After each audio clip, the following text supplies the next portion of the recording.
Another very unusual incident happened to two elders from the Dutch Reformed Church. They had come to the meetings and watched. One of them, as he heard Brother Branham diagnose the cases, telling the people what was wrong with them, and then as he witnessed miracles performed, became convinced that it was of God.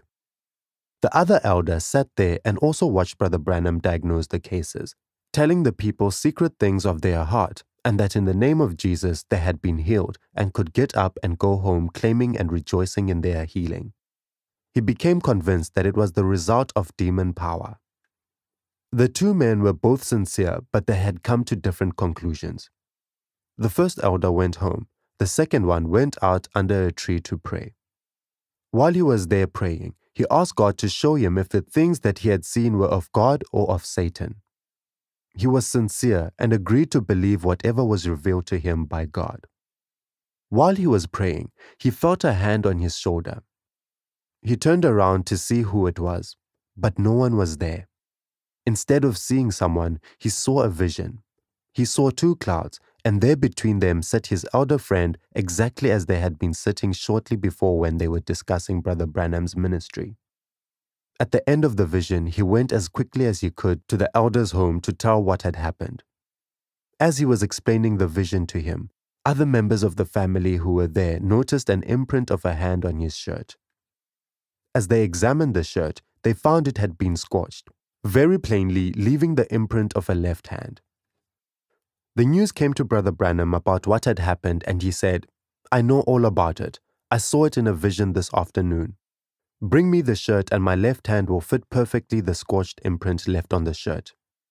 This was done, and it was as Brother Branham had said. That evening, the shirt was brought to the meeting, and hundreds saw the scorched imprint of the hand on the shirt. One evening, as Brother Branham called for the prayer line to be formed, we found one of the numbers called was missing. Billy Paul had given out the prayer cards earlier in that same service, so we felt sure the person holding that number was present. Brother Branham requested everyone holding prayer cards to recheck their number, and if they held the missing number to please come forward. A lady then stood up and explained that she had that number. However, when she had first received the prayer card, she felt something go through her body.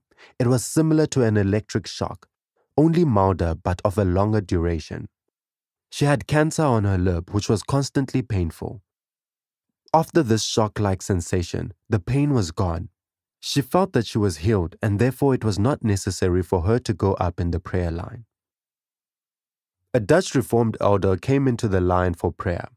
After praying for him, Brother Branham told him that he had received his healing and could go home praising God. He said also, "You have a wife who is at home suffering with cancer. You can rejoice because she is well too." Later, as the man approached his home, he saw that all the lights in the house were on and a couple of cars were outside. He became rather disturbed, wondering what was happening. As he entered the house, he saw his wife out of bed, feeling fine and thanking God for healing her body.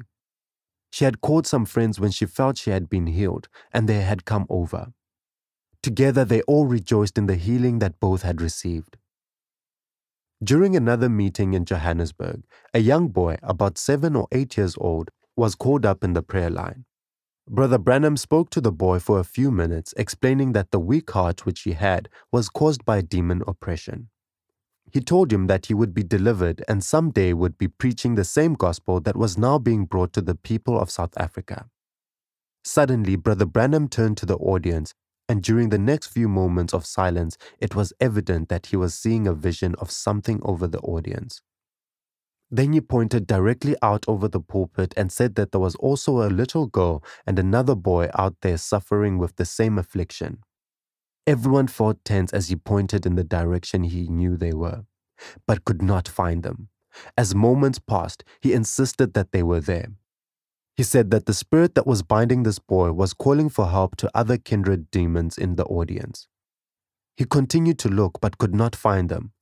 Brother Baxter came up from behind and putting his hand on the back of Brother Branham caused him to move forward.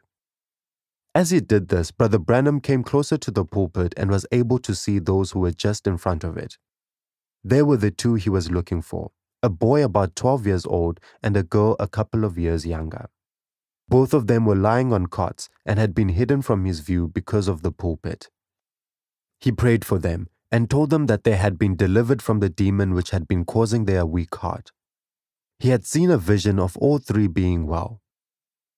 Afterwards, I interviewed the mother of the boy who had been lying on the cot. She told me that her son was in such a condition that he could not sit up for more than 10 minutes a day. Brother Branham's ministry is very unusual, and as Brother Bosworth so often reminded us, there has never been anything like it since the time when Christ was here on earth. God has been good to his people, and from time to time has given us seers and prophets. But as far as we are able to find in the annals of history, there has been no one else with a ministry such as Brother Branham's. Often he would witness between 30 and 40 visions a day, and never has any one of them been wrong. Many times he would see visions of the services ahead of time, or incidents that would take place in the future. He would sometimes tell us about these before they actually happened, and then when we saw them, we would be reminded of what he had told us. Shortly after we arrived in Johannesburg, Brother Branham had a vision that the following day he, Brother Schoeman, and some others would be downtown. They would see a native standing on a corner with a blue shirt and white trousers. Brother Branham described the native, even describing the corner and the building by which the native was standing. The next day they went downtown and Brother Branham related this vision to those who were with him. As they were walking downtown, they rounded a corner and there directly in front of them stood this native, dressed exactly as Brother Branham had described him. The surroundings, too, were just as he had mentioned.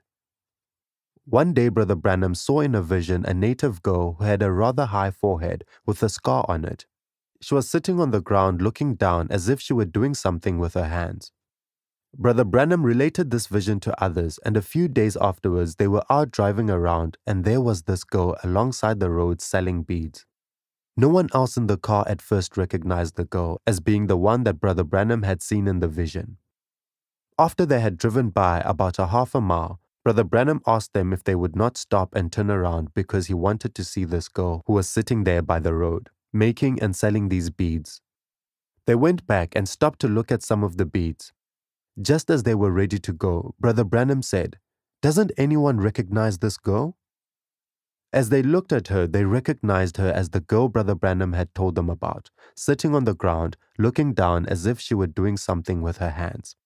When she looked up, they also saw her high forehead and the scar. The first evening Brother Branham was in the home of Brother Schoeman, the chairman of the National Committee. He had a vision of what had happened to Brother Schoeman's daughter. She had had an operation on her eye. Brother Branham described the operation just as it had happened. Brother Schoeman confirmed everything that had been said. It was just as it had happened. After closing a week of meetings in Johannesburg, we motored to Klerksdorp. This is another mining city about 100 miles southwest of Johannesburg. The first service there was cancelled because of rain, and the second service was cancelled because of a windstorm and cold weather. Sunday morning, God spoke to Brother Branham through a vision, assuring him that we would have favorable weather during the rest of the meetings in South Africa. These two meetings were the only ones that were cancelled because of weather conditions throughout the entire tour of South Africa, even though some of the meetings were conducted in cities which were having their rainy season. Sunday, October 14th, was a beautiful day. People drove in from hundreds of miles for the meetings. I was told by several of the townspeople that it was the largest group that ever gathered in the city of Klerksdorp.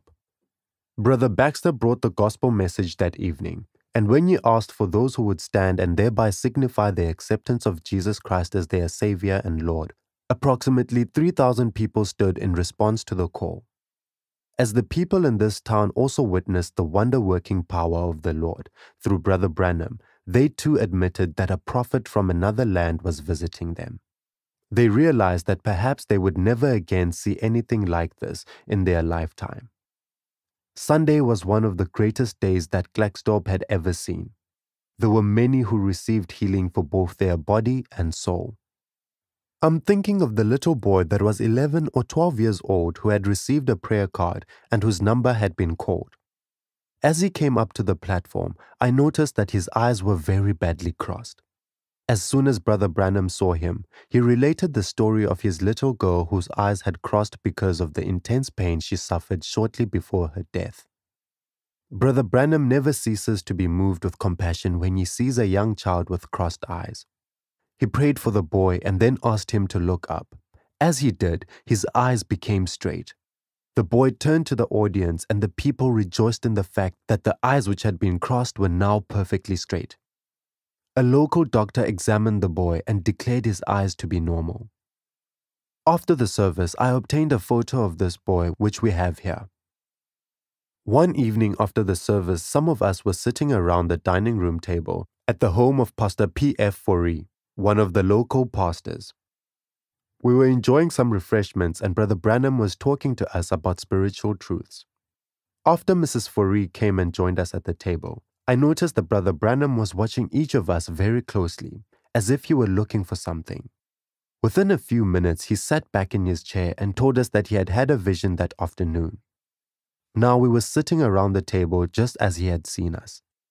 Brother Bosworth sat at one end of the table, Pastor and Mrs. Foree at the opposite end, and Sidney Smith and I were on one side across from Brother Branham.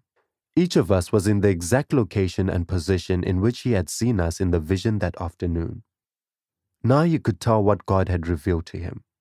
He turned to Mrs. Foree and related to her some incidents from her youth. As he went into detail, she sat there thrilled to think that God had spoken to his prophet concerning her. He also told her that she had a bad heart and stomach trouble which was caused by nervousness. After talking further concerning the vision and speaking words of encouragement to her, he excused himself from the table and retired for the evening. Our next stop was from October 17th through the 21st at Kimberley, the diamond capital of the world. The meetings there were scheduled for the town hall, but during the first evening service, the building was packed and there were even more people on the outside than there were on the inside. The local committee realized something must be done in order to make provision for the thousands who wanted to attend the meetings. Through the fine cooperation of the mining industry, we obtained the use of the De Beers Stadium, which had seating accommodations for about 6,000 and is rated as one of the finest sports arenas in South Africa. Only eternity will reveal what was accomplished because of the added facilities. While Brother Bosworth was eating in a local cafe, a young man came and asked him if he was not a member of the Branham Party. He told him that he had come from Southwest Africa and that his 5-year-old daughter was dying of cancer. He asked Brother Bosworth what could be done so that his child might receive the healing which he realized Christ had purchased. Brother Bosworth explained to him that although he might not be able to obtain a prayer card, he still could obtain healing. He advised him to be in constant prayer that God would give Brother Branham a vision of his child who was suffering from cancer. The man came to the service believing God. As he stood on the side, praying, Brother Branham turned to him and said, "Go home. If you can believe, your child who is at home suffering with cancer will be well." Afterwards, I asked Brother Branham what he had seen in connection with this man, and he told me he had seen a vision of a little girl lying on a bed, suffering with cancer. A halo hanging directly over the man indicated that it was that man's child. Sidney Smith of Durban, who was traveling with us at this time, related to me a very impressive incident. Mr. Smith had just stopped at the house where Brother Branham was staying to get him for a service. As he stepped out of the gate into the street, he was met by a very thin man who recognized Brother Branham and asked him to pray for him. The man rolled up his sleeves to show how thin his arms were. They were no larger than the size of a man's wrist. Brother Branham looked at him and said, "You are suffering from TB. Do you believe God?" The man said, "I believe God." Brother Branham prayed for him and spoke to him for a few minutes, after which he said, "Let's see your arm again." This time when the man rolled up his sleeve, he was amazed to see that his arm had enlarged and now appeared to be stronger than it had been a few minutes before. This was a case where God not only healed the man instantly, but miraculously gave him physical strength which ordinarily would return gradually.